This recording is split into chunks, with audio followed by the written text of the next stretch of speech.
Hello everyone, स्वागत है आप सबका 227 किलोमीटर लंबे ट्रांस हरियाणा एक्सप्रेसवे पे। आज मैं आप लोगों को इस एक्सप्रेसवे की कंप्लीट इन्फॉर्मेशन और अपडेट देने वाला हूँ, लेकिन दो पार्ट के अंदर, क्योंकि अगर मैं एक पार्ट में सारी इन्फॉर्मेशन और अपडेट दूंगा तो जो वीडियो की जो लेंथ है वो काफ़ी ज़्यादा बड़ी हो जाएगी। इसीलिए मैं दो पार्ट के अंदर इस एक्सप्रेसवे को कवर करने वाला हूँ। तो स्टार्ट करते हैं आज के अपने इस पार्ट 1 को। तो ये है starting point trans Haryana expressway का, अंबाला की साइड का। तो ये है नेशनल हाईवे 152 जो अंबाला की साइड से आता है। तो यहां से स्टार्टिंग होती है ट्रांस हरियाणा एक्सप्रेसवे की गंगेरी के पास से, जिसको national highway authority of India ने नाम दिया है नेशनल हाईवे 152D। तो अंबाला की साइड से NH 152 से जो ट्रैफिक आएगा, जिसको पेहोवा की साइड में जाना होगा, वो यहां से जाएगा। आगे की साइड में जाके एक्सप्रेसवे के नीचे से निकल के वापस से NH 152 पे कनेक्ट हो जाएगा। और पेहोवा की साइड से जो ट्रैफिक आएगा, जिसको एक्सप्रेसवे पे जाना होगा, वो यहां से आएगा और ऐसे घूम के एक्सप्रेसवे के ऊपर चढ़ जाएगा। और पेहोवा की साइड से जो ट्रैफिक आएगा, जो अंबाला की साइड में जाएगा, वो यहां से आएगा।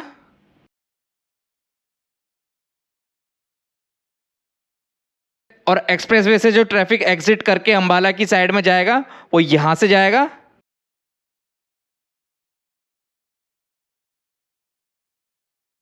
और अंबाला की साइड से जो ट्रैफिक आएगा एक्सप्रेसवे के लिए, वो यहां से एक्सप्रेसवे के ऊपर चढ़ जाएगा।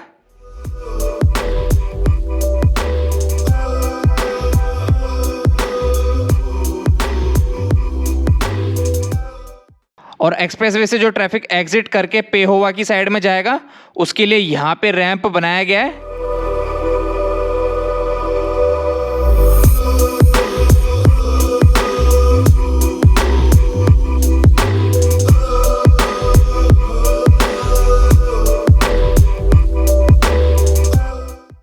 चलो लेते हैं एंट्री एक्सप्रेसवे पे।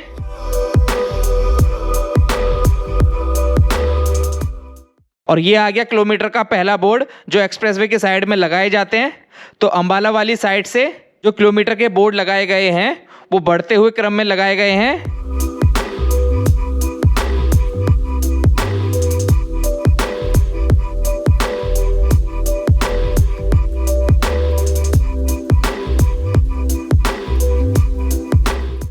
ओके, मैं अभी 1 किलोमीटर ही आया हूँ इस एक्सप्रेसवे के ऊपर। और जो चीज़ मैंने सबसे पहले नोटिस करी है, वो है ये वाली जो वाइट स्ट्रिप है, इसके ऊपर यहाँ पे छोटे छोटे स्पीड ब्रेकर नहीं बनाए गए हैं, जैसे बुंदेलखंड एक्सप्रेसवे के ऊपर बनाए गए हैं, जो इंडिकेट करते हैं ड्राइवर को कि वो लेन से बाहर जा रहा है।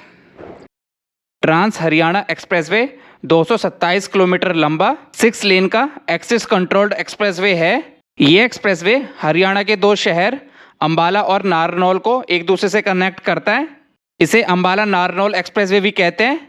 यह एक्सप्रेसवे NH 152 से स्टार्ट होके नारनौल बाईपास पे एंड होता है। और इस एक्सप्रेसवे को ट्रांस हरियाणा एक्सप्रेसवे इसलिए कहा जाता है क्योंकि यह नॉर्थ हरियाणा को साउथ हरियाणा से कनेक्ट करता है। और ये एक्सप्रेसवे 313 किलोमीटर लंबे अंबाला कोटपुतली इकोनॉमिक कॉरिडोर का एक भाग है। इसे भारतमाला परियोजना के अंतर्गत बनाया गया है national highway authority of India के द्वारा। इसको बनाने का मुख्य उद्देश्य अंबाला से जयपुर के बीच ट्रैवलिंग टाइम को कम करना तथा दिल्ली को बाईपास करते हुए एक अल्टरनेट रूट प्रदान करना है।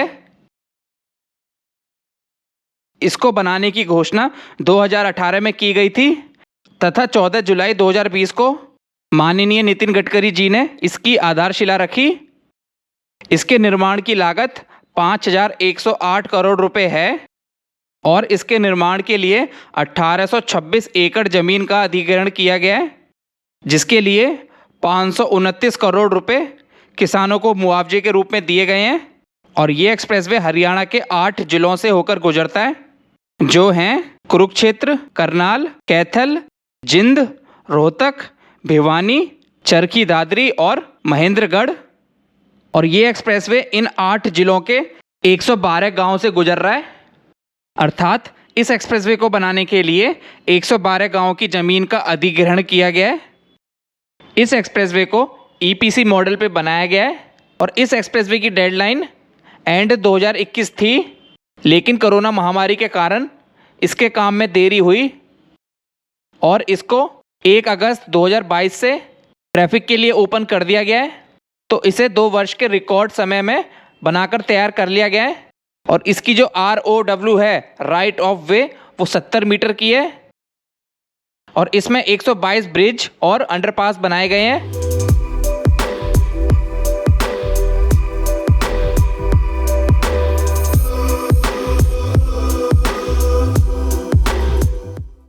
इस एक्सप्रेसवे के स्ट्रेट अलाइनमेंट के कारण इस्माइलाबाद से नारनौल की दूरी 265 किलोमीटर से घटकर 230 किलोमीटर रह गई है।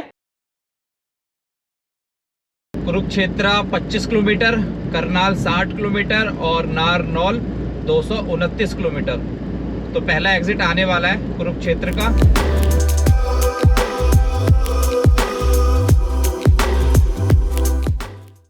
तो अंबाला की साइड से जो ट्रैफिक आएगा, जो एक्सप्रेसवे को एग्जिट करेगा, वो यहां से एग्जिट करेगा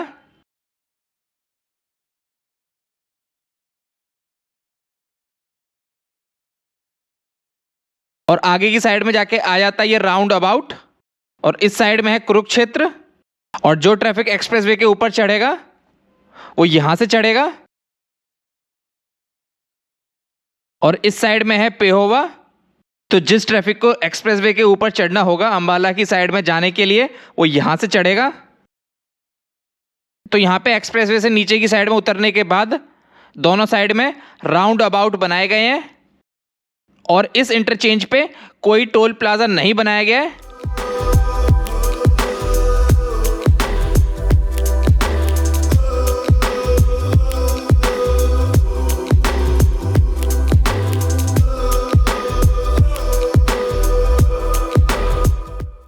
चलो बढ़ते हैं आगे की तरफ।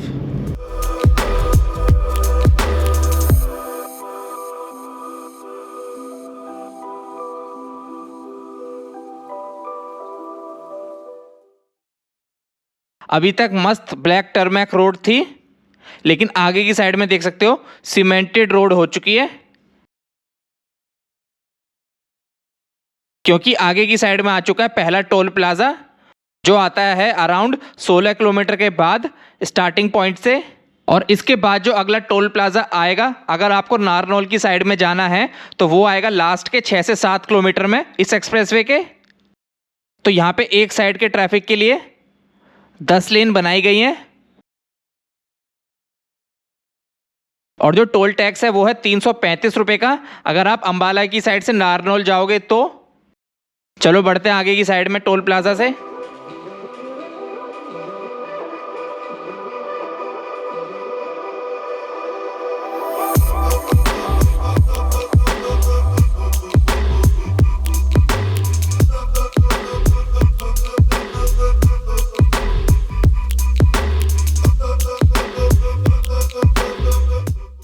अब दूसरा एग्जिट पॉइंट आ रहा है और पहला रेस्ट एंड सर्विस एरिया भी आ रहा है और जो एग्जिट पॉइंट आ रहा है वो आ रहा है करनाल के लिए।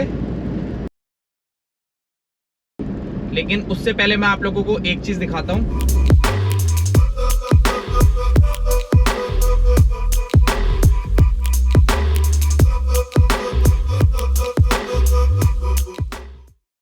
ये देख सकते हो टोल प्लाजा से आगे की साइड में आने के बाद दूसरी वाली साइड में एक छोटा सा पैच है जिसको यहां पर रिपेयर करने का काम चल रहा है, इसीलिए ट्रैफिक को दूसरी साइड में डाइवर्ट किया हुआ है। ये देख सकते हो यहां पे ये ट्रक रॉन्ग साइड जा रहा है।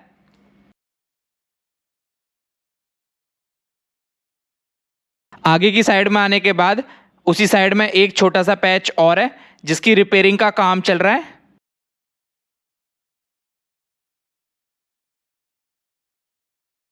तो इस वाले कट से ट्रैफिक को डाइवर्ट किया हुआ दूसरी वाली साइड में।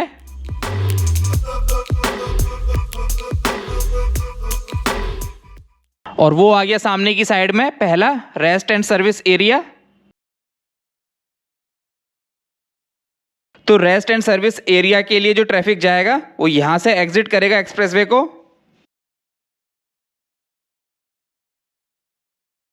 ये बनाया जा रहा है रेस्ट एंड सर्विस एरिया, जो आधे से ज़्यादा बन के रेडी हो चुका है। और ये देख सकते हो इस बिल्डिंग के ऊपर सोलर पैनल्स को लगाया गया है।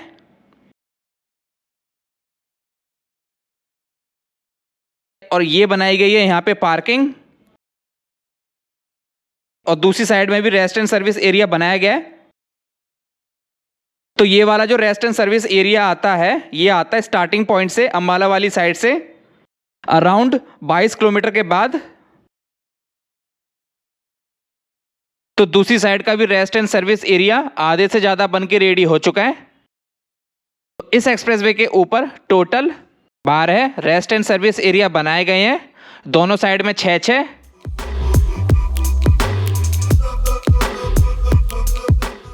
और ये बनाया गया यहाँ पे इंटरचेंज।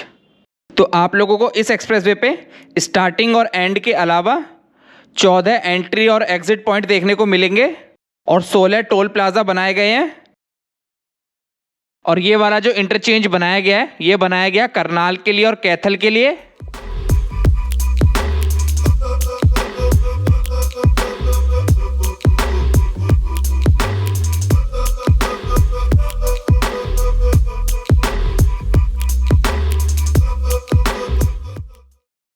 चलो बढ़ते हैं आगे की साइड में।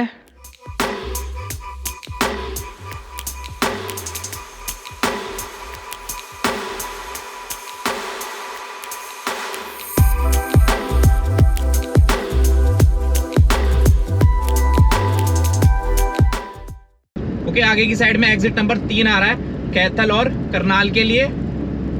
तो ये है एग्जिट नंबर 3, ये भी करनाल और कैथल के लिए बनाया गया है।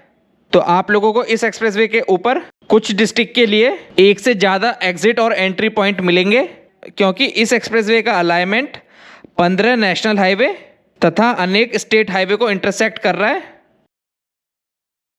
चलो बढ़ते हैं आगे की साइड में।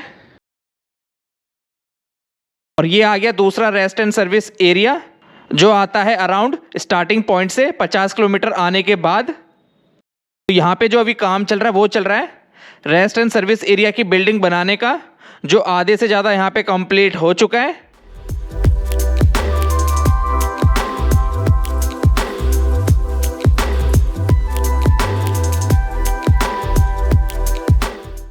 और दूसरे वाले रेस्ट एंड सर्विस एरिया में भी अभी कुछ बिल्डिंग बन के रेडी हो चुकी हैं, और कुछ बिल्डिंग को यहाँ पे बनाया जा रहा है।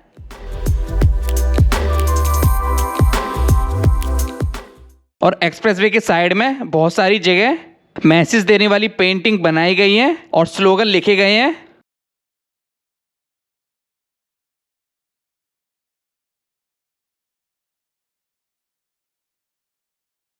ओके, मैं 52 किलोमीटर आ चुका हूँ इस एक्सप्रेसवे के ऊपर, मतलब 2 किलोमीटर आगे की साइड में आ गया हूँ, जो मैंने अभी आप लोगों को रेस्ट एंड सर्विस एरिया दिखाया था उससे। और यहाँ पे बनाया गया है ये एक पैनिक बटन। तो इसका जो यूज़ होगा वो होगा इमरजेंसी के टाइम पे, या अगर आपको कोई हेल्प चाहिए तब। तो जैसे ही आप इस बटन को दबाओगे तो टोल प्लाजा पे पता चल जाएगा कि ये कौन सी लोकेशन से प्रेस किया गया है, और आपके पास में मदद पहुंचा दी जाएगी। हमको कोई हेल्प नहीं चाहिए, हम बढ़ते हैं आगे की साइड में।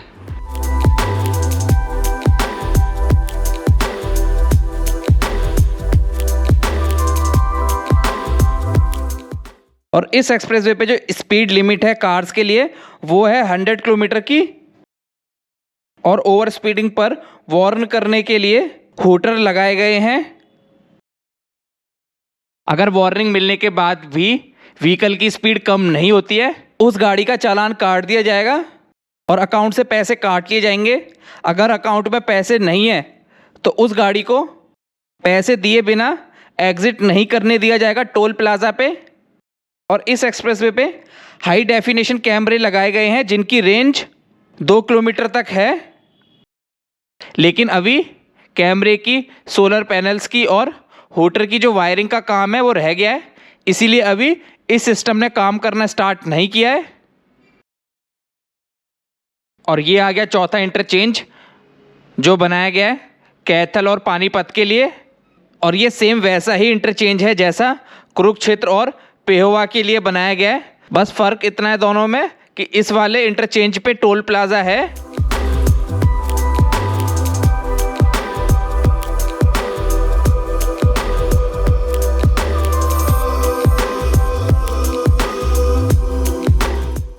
और आने वाले समय में पर्यावरण संरक्षित रहे, इसके लिए एक्सप्रेसवे के दोनों साइड में 1,36,000 पेड़ लगाए जा रहे हैं।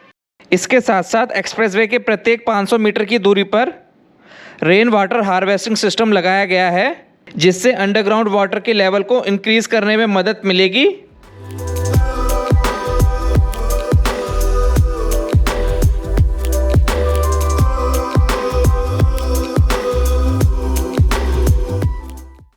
अब आगे की साइड में आने के बाद ये देख सकते हो, यहाँ पे ये क्रॉस कर रहा है दिल्ली कटरा एक्सप्रेसवे जिंद के पास बनिया खेरा गांव के पास से। तो ये है बनिया खेरा गांव। तो यहाँ पे देख सकते हो राइट साइड के और एक्सप्रेसवे के बीच के जो पिलर्स हैं वो बन के रेडी हो चुके हैं, बस ऊपर की साइड में पिलर कैप का काम रह गया है। और लेफ्ट साइड के जो पिलर्स हैं उनको यहाँ पे अभी बनाया जाएगा, उनकी सिर्फ अभी यहाँ पे फाउंडेशन का काम कंप्लीट हुआ है। बाकी इस एरिया में यहाँ पे इन दोनों एक्सप्रेसवे के बीच में जो इंटरचेंज बनाया जाएगा उसका काम चल रहा है। तो यहाँ पे अभी सिर्फ मिट्टी की लेवलिंग का ही काम कंप्लीट हुआ है। और जो मेन अलाइनमेंट है दिल्ली कटरा एक्सप्रेसवे का, उसके ऊपर यहाँ पे अभी जो काम चल रहा है वो चल रहा है व्हीकल अंडरपास को और ड्रेनेज सिस्टम को बनाने का।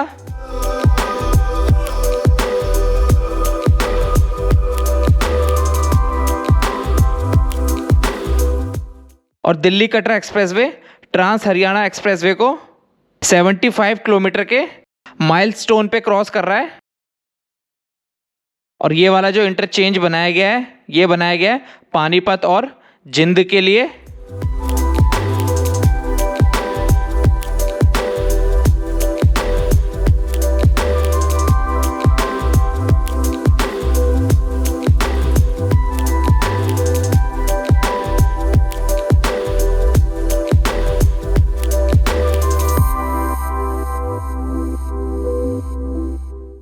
अब आगे की साइड में जाके आ गया ये तीसरा रेस्ट एंड सर्विस एरिया।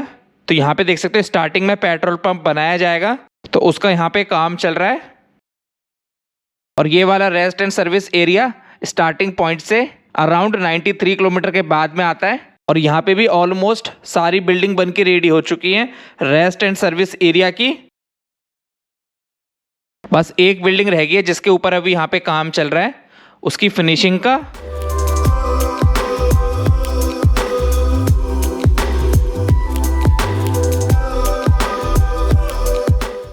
और रोड के दूसरी साइड में भी उतना ही काम हुआ है जितना सामने वाली साइड में हुआ है।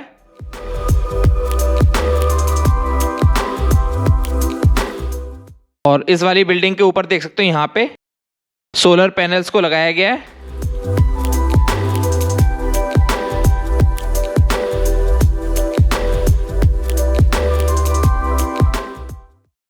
चलो बढ़ते हैं आगे की साइड में। और ये आ गया एक और इंटरचेंज जो बनाया गया है रोहतक के लिए और जिंद के लिए।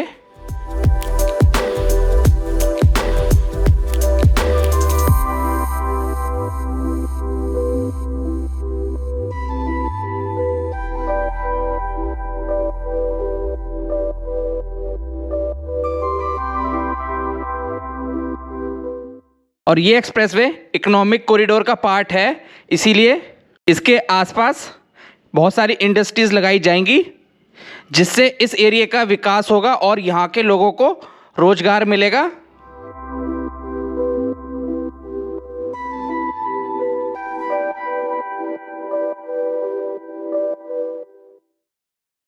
और ये आ गया fourth rest and service area जो आता है अराउंड 120 किलोमीटर के बाद।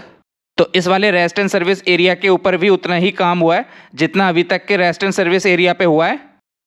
लेकिन यहाँ पे ये जो बिल्डिंग बनाई गई है इनके ऊपर की जो रूफ है उसका कलर अलग है, क्योंकि इससे पहले के जितने भी रेस्ट एंड सर्विस एरिया थे उनकी रूफ का कलर ब्लू था।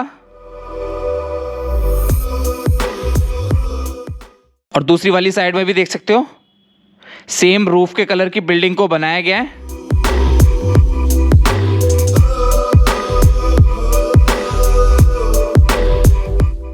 और ये बनाई गई है यहाँ पे पेंटिंग ओके, इस एक्सप्रेसवे की जो सबसे अच्छी बात मेरे को अभी तक लगी है वो है ये जो यहाँ पे बीच में डिवाइडर के ऊपर एंटी ग्लेयर ब्लेड्स लगाए गए हैं, जो रात में दूसरी साइड से जो ट्रैफिक आता है उसकी हाई बीम को रोकने का काम करते हैं।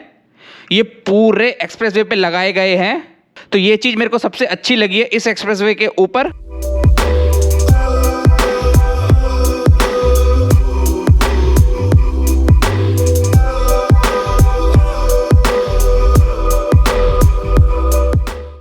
ओके, अब मैंने गाड़ी 127 किलोमीटर ड्राइव कर ली है इस एक्सप्रेसवे के ऊपर। अब सिर्फ 100 किलोमीटर का और रह गया ये एक्सप्रेसवे। उसकी अपडेट आप लोगों को अगली वीडियो में देखने को मिलेगी। तो बस करते हैं इस वीडियो को यहीं पे ख़त्म। अगर ये वीडियो अच्छी लगी है तो वीडियो को लाइक दे देना और चैनल को करना सब्सक्राइब। अगर आपने अभी तक मेरे चैनल को सब्सक्राइब नहीं किया है तो मिलते हैं अगली वीडियो में।